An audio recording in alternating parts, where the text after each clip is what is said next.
अच्छे लोगों की कृष्ण परीक्षा बहुत लेता है, परंतु साथ नहीं छोड़ता, और बुरे लोगों को कृष्ण बहुत कुछ देता है, परंतु साथ नहीं देता।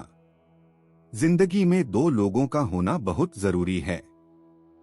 एक कृष्ण जो ना लड़े फिर भी जीत पक्की कर दे, दूसरा कर्ण जो हार सामने हो फिर भी साथ ना छोड़े। रो पड़े कृष्णा ने कहा, मैंने तो सबकी सुनता हूं, पर मेरा कौन सुनता है। इंसान गलत कार्य करते समय बाएं दाएं, आगे पीछे चारों तरफ देखता है, बस ऊपर देखना भूल जाता है। श्री कृष्ण कहते हैं कि जन्म लेने वाले के लिए मृत्यु उतनी ही निश्चित है जितना कि मृत होने वाले के लिए जन्म लेना। इसलिए जो अपरिहार्य है उस पर शोक मत करो।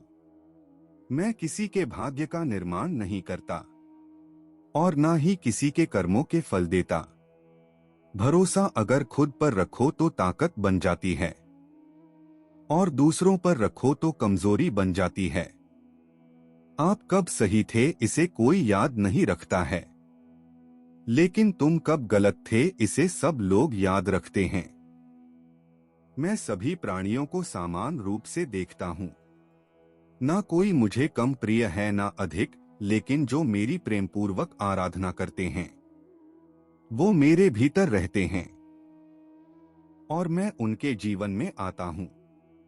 जो हुआ वह अच्छा हुआ, जो हो रहा है वह अच्छा हो रहा है, जो होगा वह भी अच्छा ही होगा। तुम भूत का पश्चाताप न करो, भविष्य की चिंता न करो, वर्तमान चल रहा है। प्रेम एक ऐसा अनुभव है जो मनुष्य को कभी परास्त नहीं होने देता, और घृणा एक ऐसा अनुभव है जो मनुष्य को कभी जीतने नहीं देता। श्री कृष्ण जी कहते हैं, जिस व्यक्ति को आपकी कद्र नहीं, उसके साथ खड़े रहने से अच्छा है आप अकेले रहे। परिवर्तन इस संसार का नियम है। कल जो किसी और का था आज वो तुम्हारा है, एवं कल वो किसी और का होगा।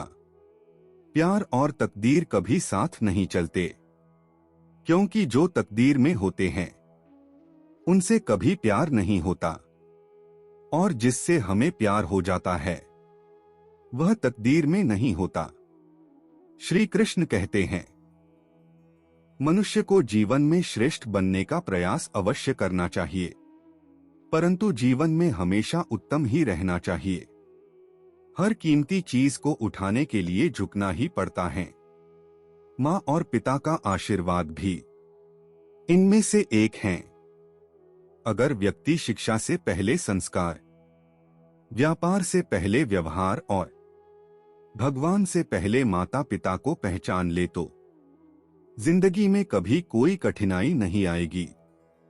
स्वार्थ से रिश्ते बनाने की कितनी भी कोशिश करें वो कभी नहीं बनते हैं, और प्रेम से बने रिश्तों को कितना भी तोड़ने की कोशिश करें वो कभी नहीं टूटते। कभी भी स्वयं पर घमंड मत करना। पत्थर भी भारी होकर पानी में अपना वजूद खो देता है। हद से ज्यादा सीधा साधा होना भी ठीक नहीं, क्योंकि जंगल में सबसे पहले सीधे पेड़ों को काटा जाता है। मन स्वयं का सारथी है, इसे बुद्धि से वश में करो, फिर जीवन की यात्रा सुलभ होगी। ज्ञान का दीपक अज्ञानता के अंधेरे को दूर करता है। इसे जिज्ञासा से प्रज्वलित करें और इसे विनम्रता से ईंधन दें। जिस प्रकार कमल गंदे पानी से बिना मैले उगता है, उसी प्रकार अपनी आत्मा से निष्कलंक होकर सांसारिक चुनौतियों से ऊपर उठें।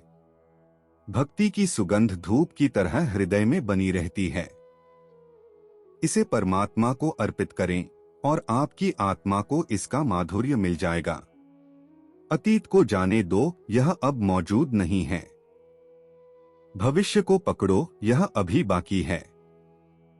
वर्तमान में पूरी तरह से जियो, क्योंकि यह सृजन का कैनवास है। अहंकार वह छाया है जो आत्मा की रोशनी को अंधा कर देती है। भीतर की चमक को पहचानो और वह छाया भाग जाएगी। जैसे एक दर्पण बिना निर्णय के सत्य को प्रतिबिंबित करता है, वैसे ही दुनिया को वैसे देखें और अपने कार्यों को अपने आंतरिक ज्ञान का प्रतिबिंब बनने दें।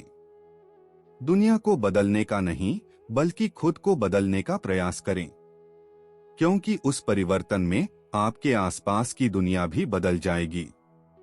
हजारों मील की यात्रा एक कदम से शुरू होती है, आत्मा की यात्रा एक इरादे से शुरू होती है। आत्मखोज की यात्रा सर्वोत्तम तीर्थयात्रा है। अपने हृदय में स्थित ब्रह्मांड को समझने के लिए भीतर यात्रा करें। विनम्रता की खुशबू विपरीत परिस्थितियों में भी दूर दूर तक फैलती है। जैसे कमल कीचड़ में से पवित्रता से खिलता है, वैसे ही अपनी आत्मा को जीवन के कीचड़ में खिलने दो। मोह की डोर दिल को बांधती है, वैराग्य का राग बजाओ और मुक्ति पाओ। बुद्धि वह दिशा सूचक यंत्र है जो जीवन के जहाज को अशांत पानी से शांति के तट तक ले जाती है। समय की नदी निरंतर बहती रहती है, अपने कार्यों को वे कंकड़ बनने दें जो उद्देश्य की लहरें पैदा करते हैं। मन एक बगीचा है, खुशी के फल पाने के लिए सकारात्मक विचारों के बीज बोएं।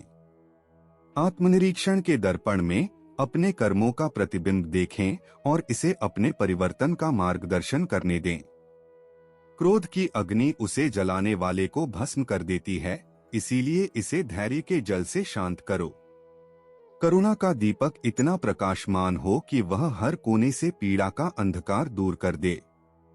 ज्ञान प्राप्त करना जागरूकता का दीपक जलाना है, इसे साझा करना दुनिया को रोशन करना है। जीवन की चुनौतियों की तूफानी लहरों के नीचे आंतरिक शक्ति का शांत सागर छिपा है। दिमाग एक कैनवास है, विचार उसके रंग, सकारात्मकता की उत्कृष्ट कृति को चित्रित करें। रिश्तों के बगीचे में सम्मान, विश्वास और प्यार के फूल खिलाएं। आपके कार्य को आपके मूल्यों का प्रमाण बनाएं, क्योंकि वे शब्दों से अधिक जोर से बोलते हैं। जिस प्रकार चंद्रमा सूर्य के प्रकाश को प्रतिबिंबित करता है, उसी प्रकार निस्वार्थ कार्यों के माध्यम से अपने भीतर परमात्मा को प्रतिबिंबित करें। एक कुशल धनुर्धर की तरह अपने विचारों को आत्म साक्षात्कार के लक्ष्य की ओर लक्षित करें और अपना ध्यान भटकने ना दे। जीवन की नदी अनमोल बूंदों की तरह क्षणों को लेकर बहती है, प्रत्येक को संजोएं, क्योंकि वे आपके अस्तित्व का महासागर बनाते हैं। हमारे चैनल पर नए हो तो चैनल को प्लीज सब्सक्राइब गीता का सार करें ताकि आपको हमारे हर एक वीडियो का नोटिफिकेशन आप तक पहुंचते रहे।